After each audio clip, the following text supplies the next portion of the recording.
देखिए प्यारे विद्यार्थियों, आज हम आपको पढ़ाएंगे चाय तथा हमारा स्वास्थ्य। देखिए अन्य देशों की भांति चाय अपना एक विशेष स्थान रखती है। बड़े बड़े शहरों से लेकर गांव तक के लोग चाय से भली भांति परिचित हैं। अंग्रेज भारत में आए और चले भी गए, लेकिन वो यहाँ के निवासियों को अनेक बात सिखा गए। चाय भी उन्हीं की देन है। चाय चीन, जापान, भारत, इंग्लैंड तथा अमेरिका में उत्पन्न होने वाली वनस्पति है। चाय दो प्रकार की होती है, हरी तथा काली। अब हरी चाय को देखिए हायसिन, गन पाउडर, तैनिक के नाम से भी जानते हैं, और काली चाय को बोलते हैं कड़, सुचड़, डलड, पिको। बाज़ारों में आजकल चमेली, गुलाब आदि के फूलों के सहयोग से भी चाय बनाकर बेची जाती है। तो देखिए हरी चाय तो लाभ करती है, कतरन नाम से वर्णित है आयुर्वेद में हरी चाय। इसको रोहिणी तृण एवं गधजपा भी कहते हैं। इसको बंगाली में मावाए, राम कर्पूर, मराठी में सुगंध, रोहित तृण, कन्नड़ में किस गंजनी, फारसी में खवाल मागून, तेलुगु में काय चिगड़ी, गुजराती में रोसा कहते हैं। देखिए इसमें ये गुण है कि यह स्वाद में कसैली होती है। गले के रोगों में यदि इलायची डालकर सेवन किया जाए तो लाभ होता है, और टॉन्सिल बढ़े हुए हों, गले में सूजन हो, तो इसके साथ गुलाब के फूल डालकर चाय पीने से लाभ होता है। पित्त के रोग एवं उनसे उत्पन्न उक्त रोगों के में भी हरी चाय का उपयोग लाभकारी होता है। पेट दर्द में लौंग और सौंठ डालकर चाय का सेवन करने से तुरंत लाभ होता है। खांसी एवं कफ में मुलहटी तथा सौंठ डालकर इसका सेवन करना चाहिए।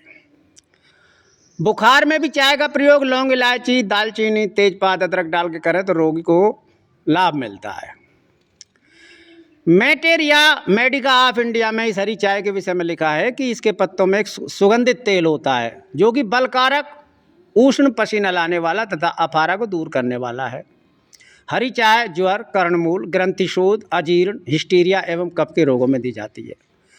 देखिए काली चाय आजकल ज़्यादा प्रचलित है, और काली चाय को आयुर्वेद में चिल्लक नाम दिया गया है। अब ये कभी कभी अल्प मात्रा में ले ली जाए तो थकान दूर करती है, सर्दी का नाश करती है, पसीना लाती है, किंतु जब हम इसके गुणों की गहराइयों में जाते हैं तो हमें विचार करना चाहिए कि हमारे शरीर में इसको अधिक मात्रा में लेने पर क्या प्रभाव पड़ता है। तो देखिए इसमें कैफीन होता है, यह चाय में 5% होने वाला पदार्थ है। इसका हृदय के ऊपर बहुत बुरा प्रभाव पड़ता है। इसके सेवन से हृदय के रोग उत्पन्न होते हैं। नंबर 2 है थीन। यह तत्व 3% तक विद्यमान रहता है, जो रक्त को दूषित करके संपूर्ण अवयवों को दूषित कर देता है, क्योंकि इसमें नत्रजन अधिक होता है, नाइट्रोजन जिसे बोलते हो। टेनिन, यह तत्व 16% होता है, जो कि उदर में विबंध पैदा करता है और निद्रा का नाश करता है। ग्लूटिन, इस तत्व के रहने के कारण चाय को बलकारक मानते हैं, किंतु पानी के अंदर चाय की पत्ती डालकर उबालने से यह तत्व नष्ट हो जाता है, अतः यह रक्त को बढ़ाने वाली सिद्ध नहीं होती। यूरिक एसिड, यह तत्व चाय में पर्याप्त मात्रा में रहता है।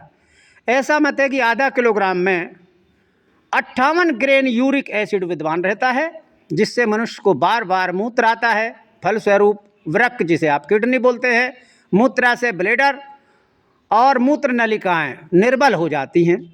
नाड़ी संस्थान पर भी इसका बुरा प्रभाव पड़ता है। हमारे शरीर में भोजन द्वारा जो ऊष्मा उत्पन्न होती है, उस प्राकृतिक ऊष्मा से शरीरस्थ दूषित गैस का अंश स्रोतों द्वारा पसीने के रूप में बाहर निकलता है, परंतु जब हम चाय पीते हैं तो चाय की तीक्ष्ण ऊष्मा भोजन की स्वस्थ प्राकृतिक ऊष्मा को दबाकर अल्पकालीन विशेष स्फूर्ति उत्पन्न करती है। क्योंकि शरीर के संज्ञावाहक एवं चेष्टावाहक नाड़ी संस्थान पर तुरंत ही प्रभाव होने के कारण वे दोनों ही प्रकार की नाड़ियां अधिक कार्य करती हैं। चाय पीने वाले इसी को स्फूर्ति समझते हैं कि भाई फुर्ती आ गई, किंतु ये अल्पकालीन स्फूर्ति है, बहुत कम समय के लिए होती है। स्वस्थ शरीर में आहार रस के पाचन से उत्पन्न हुई धातुएं, ऊष्माएं जो कि निरंतर अपनी अपनी कार्य प्रणालियों द्वारा कार्य करती हैं, उनकी कार्य क्षमता पर निरंतर चाय के सेवन से कम होती जाती है। यह इतनी कम हो जाती है कि इसका कोई अस्तित्व ही नहीं रहता।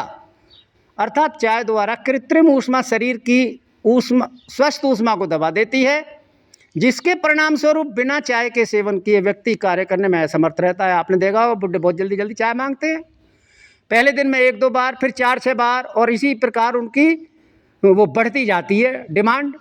परिणाम स्वरूप क्या होता है, नाड़ी संस्थान शिथिल हो जाते हैं, जिसे ढीला कहते हैं। इसका पाचन संस्थान पर भी बुरा प्रभाव पड़ता है।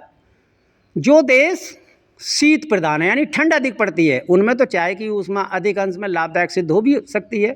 फिर भी आंत्र को क्षुब्ध न बनाएं, इसके लिए चाय के साथ वे लोग मालूम है क्या खाते हैं, दूध, मक्खन, अन्य पौष्टिक आहारों का सेवन करते हैं। और हम क्या करते हैं यहाँ, कल्पना कीजिए मई जून की कड़कड़ाती धूप में चाय पीकर श्रम शांति की इच्छा करते हो। इसके साथ या मक्खन तो दूर, खाली चाय पीते हैं, और चाय भी गिलास भर करके पीते हैं, और हम किसी तैलीय पदार्थ की इसके साथ आवश्यकता ही नहीं समझते। तो इसके पीने से पाचन क्रिया नष्ट हो जाती है।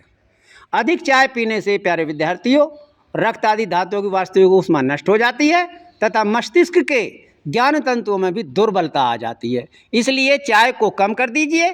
चाय पीना स्वास्थ्य के लिए हानिकारक है। जो आप काली चाय पीते हैं, यहीं मैं आज आपकी बात को समाप्त करता हूँ। जय हिंद, जय भारत।